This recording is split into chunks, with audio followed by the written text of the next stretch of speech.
Aujourd'hui, vers 14h30, nous avons reçu une menace par téléphone et vu les circonstances et vu les positions habituelles que prend notre journal, on a senti une véritable menace et donc nous avons évacué la rédaction et nous sommes ici installés dans un hôtel voisin où nous essayons de sortir un journal malgré tout, un journal exceptionnel puisque comme vous savez, il y a une manifestation extraordinaire à Paris, il y a également des manifestations sur Bruxelles.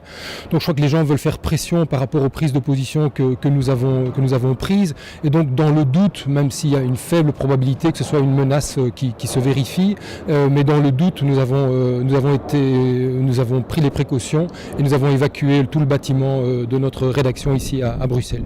Mais ils nous ont dit qu'il faudrait tout péter parce qu'on ne les prenait pas au sérieux et qu'ils en avaient sérieusement marre de tout ce qui se disait autour de Charlie Hebdo. Et donc il y a une volonté de leur part de dire en tout cas qu'on en fait trop autour de tout ce qui s'est joué autour de Charlie Hebdo et ils voudraient protester par rapport à ça. Est-ce que le soir a fait un coverage particulier de ce qui s'est passé en France ou quoi ? Oui, c'est clair que Le Soir et son caricaturiste Pierre Kroll sont particulièrement connus pour des positions sans ambiguïté sur la liberté de la presse. Nous sommes en Belgique, je crois, le journal qui a pris le plus position dans ce type de débat. Nous étions par exemple associés à la promotion du film Les Fantassins de la démocratie et toute une série de choses. Donc vraiment, chez nous, la liberté, l'indépendance est dans notre ADN, je pense, comme à peu près tous les journalistes du monde, mais je pense que Le Soir, ici en Belgique, est sorti un peu du lot par rapport à ça. À Bruxelles, il y a une grande communauté musulmane. Est-ce que les journalistes doivent avoir peur ? Comment sont les rapports avec les citoyens d'origine arabe ?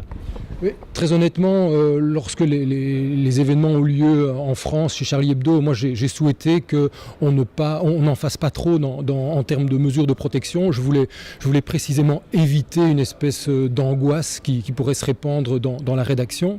Et donc je ne crois pas du tout aux menaces des gens, entre guillemets, normaux qui composent la 99,99% de la communauté musulmane ici à Bruxelles. Mais on n'est jamais à l'abri du geste d'un illuminé particulièrement fou. Et comme notre journal est particulièrement emblématique d'un certain combat, il est clair que notre journal serait probablement le plus vite visé parmi tous les médias qui existent ici en Belgique.